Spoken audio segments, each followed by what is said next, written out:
Hello, my friends. I'm Sarah Seidelman, shamanic healer and author, and I'm here today for a Hummingbird series interview with Lisa Yahne, who is an amazing artist. And I wanted to have her on today and she's also a coach. She's also a Martha Beck coach. That's how we kind of got connected because we trained at the same school.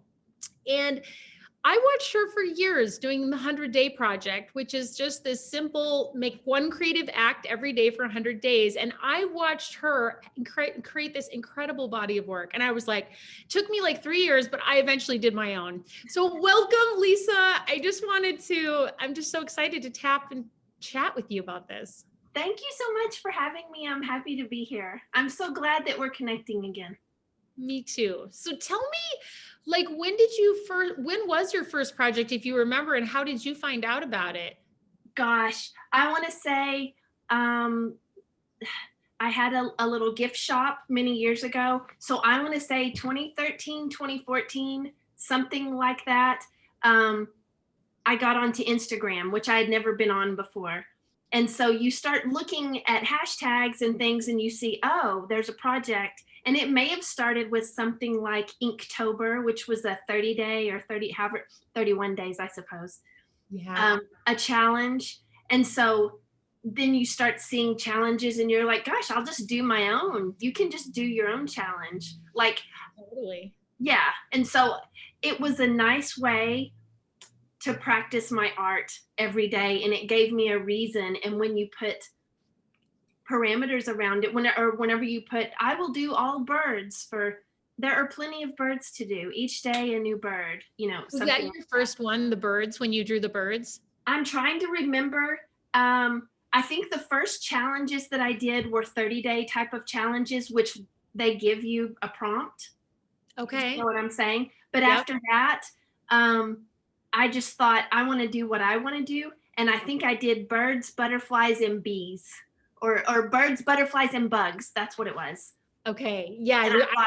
Well, that's the one I think that caught my attention. Yeah.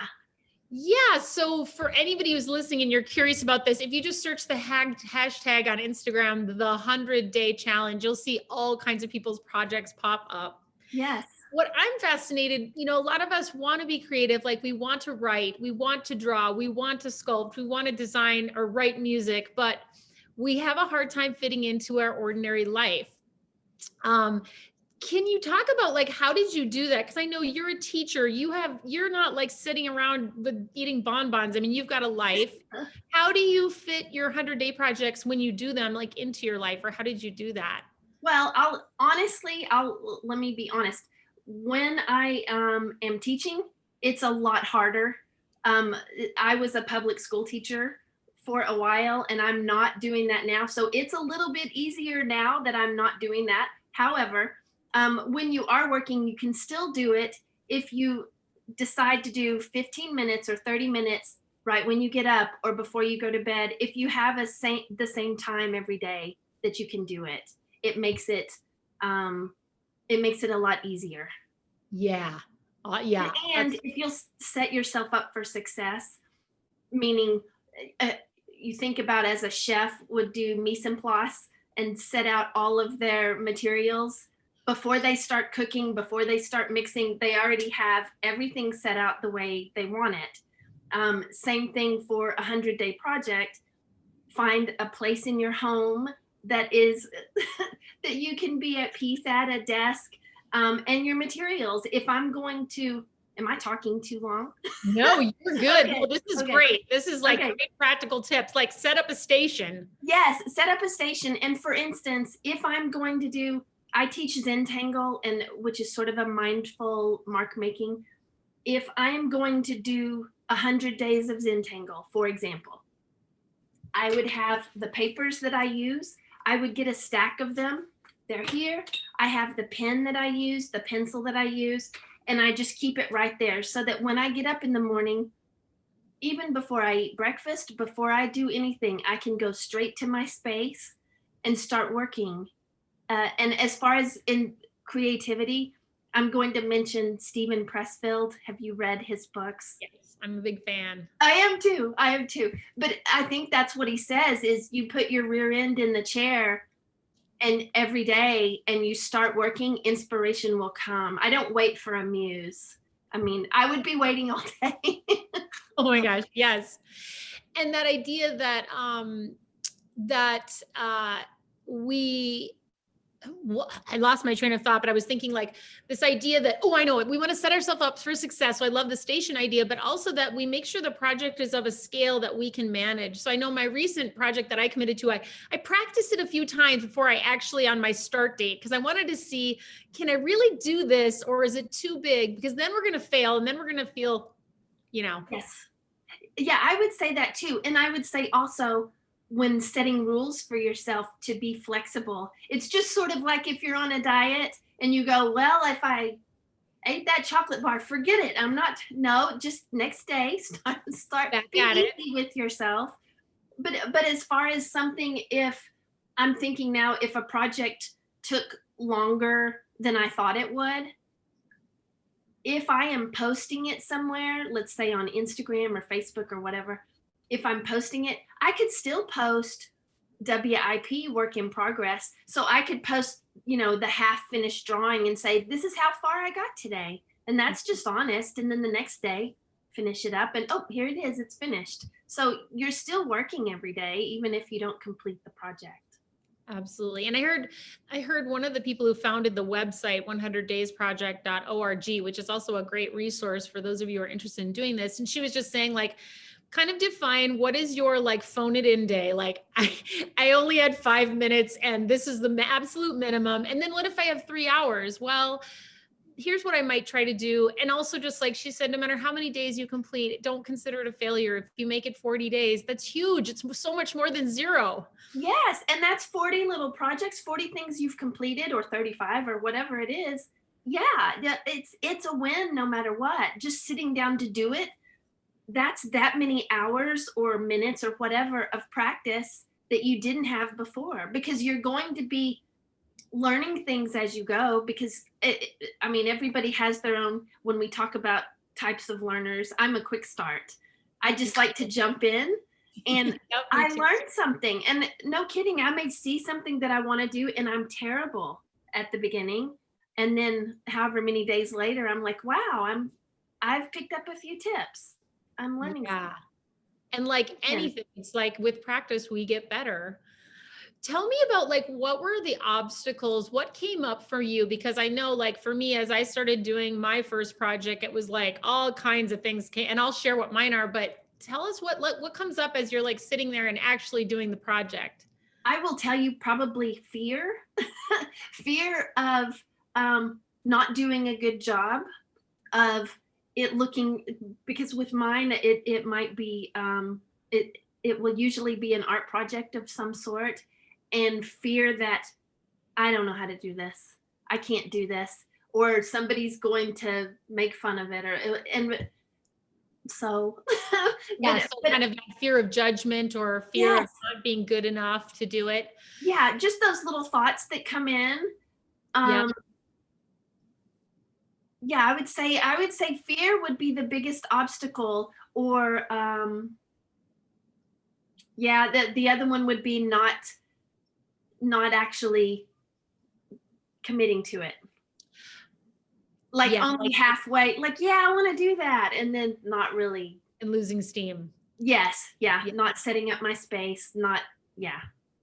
What were yours? Yeah, for me, well, the first thing that comes up is like perfectionism, which is kind of a Oh, variation of what you were just talking about. Like I'd post something and I'm like, oh, I don't really love that. And the thing is, then I just had to tell myself, like, it's okay, you don't love it. But like 5 days later, maybe I do, like, I love one of the things I made like 5 or 6 days later. So it's like, it's okay. And that's something I need to learn. It's okay to not have something perfect, you know? yes. And the other one is fear about the future. Like the first 100-day project I did was I received a message from my spirit animal, Alice, who's an elephant, every day, and then wrote it down and shared it with an image. And my fear was like, we're gonna run out of things to say.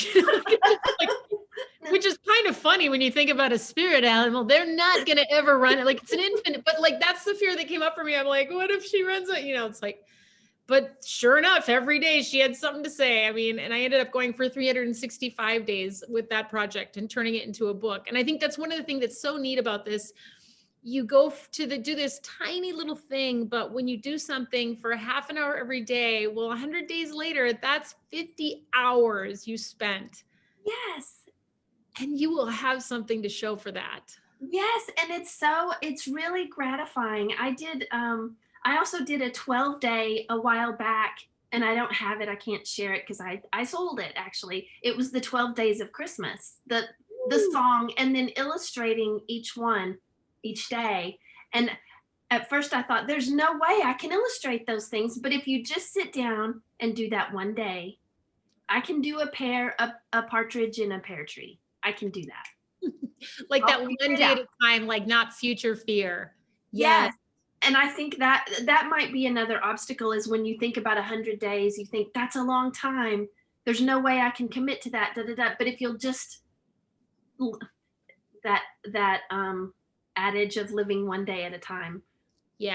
just do your one day at a time. I would also say a little, if you're one of those people perfectionistic and you're worried if you're posting it and you're concerned, it doesn't hurt to do a couple of extras and have them on the side in case your child gets sick that morning and you can't, because things come up.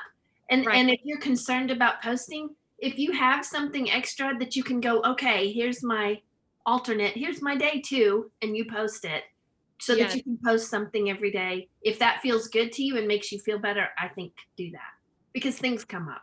Things do come up, and permission to be human, you know. Yes. I had one of the on that project, that first project that I did, somebody contacted me on a Saturday and they're like, "Where's Alice's message?" And it was like, "Oh crap." Like I was running a retreat and I had totally spaced it out. And that was kind of cool because I was like, "Oh, somebody cares." Because there weren't a lot of likes, and this is the other thing I think, like you just put it out there and let go of if anybody notices. And what Yes. I find is so fascinating is that it picks up steam. Like, I think people are like, "Oh, she's doing a thing," and it's like 75 days later, they're like, "She's like literally still doing this thing." And it's like, people get pumped. It's like you're near the marathon end of the thing. Yes.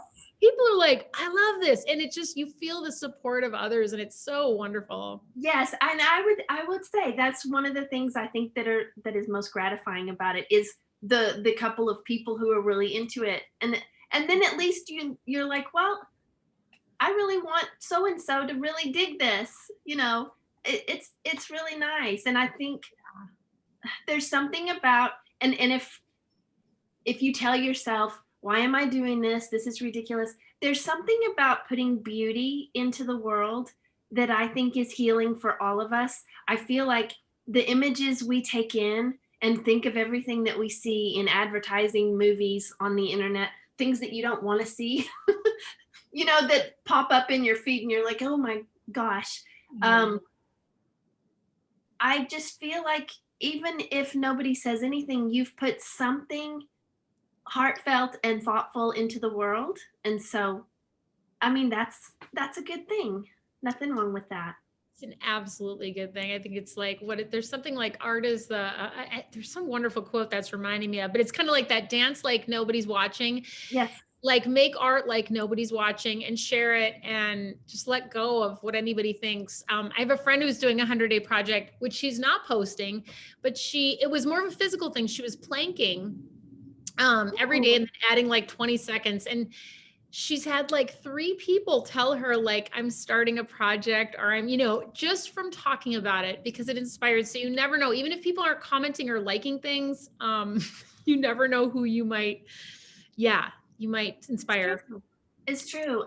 And there are so many different things. I mean, there are just so many things you could do. But once you I do find if you just left it blank and just said, I'm going to make art every day, that's going to be more difficult. But if you narrow it down into ink drawings or birds, butterflies, bugs, something A that haiku a gives day. Mm-hmm. then it becomes a lot easier. I don't know, when you set up boundaries, it's more free flowing. ironically or paradoxically, however you want to look at that. And the ideas just start coming from everywhere. Yes. What I wanted to ask, like, what surprised you about it? Of all your projects, I don't even know how you've probably done 10 of these. I mean, I don't know how many you've done. You've done lots. I don't know. I should be more organized. What is most surprising, I think, is no kidding, looking back at it and going, wow, that's not bad. That I learned something. I've improved my drawing skills. Mm. I've learned how to paint a certain way that I didn't know before, and I've always wanted to learn that just by practicing every day. Because no kidding, when you do it and then you think, well, that didn't turn out the way I want, then you can start Googling how to do. I mean, those are just things that naturally happen. You just get better. I mean, you learn. I guess that's one of the surprising things, is things end up turning out better than I thought. And then I would say too, if you have small projects, like I'm just gonna, I have small things, and Let's see some of them. I want to see, or if they have something to show. It'd be fun to see. This was, I don't know if you can see that. Oh yeah, perfect. Beautiful. Okay, an American robin, and I'm sorry to say, Turdus migratorius. That's its name. That's its Latin name. But I'm looking at this, and I wrote on the back, it says April 4th, 2017, day 1 of 100 days. Wow. So that was my first day. So cool. But that's after I had done it for a while. But I go back, and that's one of the things that I did for a while on this one. I went through and I made a grid on every one. That helped me. That also gave borders. Okay. This was you did this beforehand. Yes. Well, and I keep quoting all of these different people. It probably wasn't Hemingway. I don't know who it was. I don't know which author it was that said, I finish mid-sentence. Hemingway, I think, yes. It was Hemingway. That's something to hold on to when he came back the next day. Yeah. So if you take, if I'm doing a drawing like this and I go ahead and put the grid on there, which is just really simple, and leave it there for tomorrow, I've already got the grid. Like, so it's already started psychologically, even that, do you know? Yeah, I totally know. I get it. It's like I'm getting a head start. It's all psychological, but if it helps.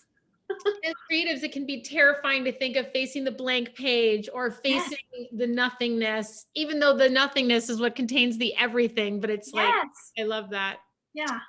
Yeah. So wonderful. Well, I hope everybody who's listening is feeling inspired by this and is wanting to start a 100-day project. They're starting, there's a big group of people starting. I think it's January 31st. So if you go to 100dayproject.org, they're starting early this year. And so, so go check it out. And Lisa, can you share with us, I'm going to put your website, but tell us, like, what do you have on offer? Do you have classes or coaching, or? I hope to be offering some classes pretty soon. But right now I am really working on my daily art right now. And so I am creating art, posting it. And I would say, like you, it's kind of turned into, it will probably be a 365, because that's what ends up happening with me. Yeah. Just because I want to keep going. But I create my art and then I post it and then I put it up on my site.